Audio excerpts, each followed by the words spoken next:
шоу е казал, че човек не остарява, човек не спира да се забавлява, защото остарява, а напротив, остарява, защото спира да се забавлява. Ние просто не можем да допуснем това да се случи. Затова Българската асоциация и културен център България сме ви приготвили цяла програма тази вечер, с която ще отбележим всички мартински празници, ще пеем, ще танцуваме и ще се забавляваме. Затова трапезата да ни е пълна и да сме сити се е погрижил отново главният адвокат на България Краси Коларов и железния му екип. Аплодисменти за Краси и за екипа му.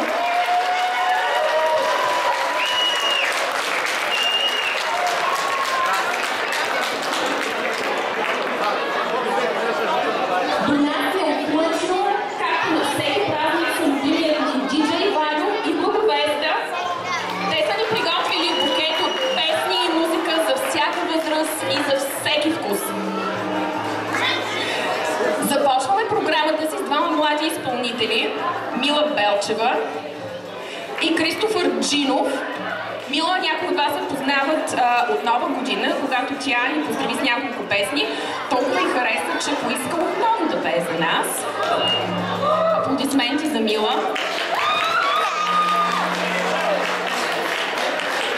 Крис Джинов не пее за пръв път на даласка сцена, но пее за пръв път пред нас. Така че бурни аплодисменти за този млад, талантлив певец. Мила и Крис, сцената е ваша.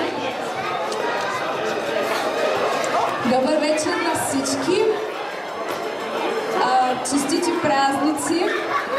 И като заговорихме за празници, 1 март е празник, който свързваме всички с изработването на мартеници. И за това аз ще поздравя с една песен, която е специално за занаячите и за хората, които посвещават времето си на изкуство.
Със следващата песен пожелавам на всички да бъдат устремени към своите мечти, към своите желания и да вярват в успеха си.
Борис, сцената е твоя.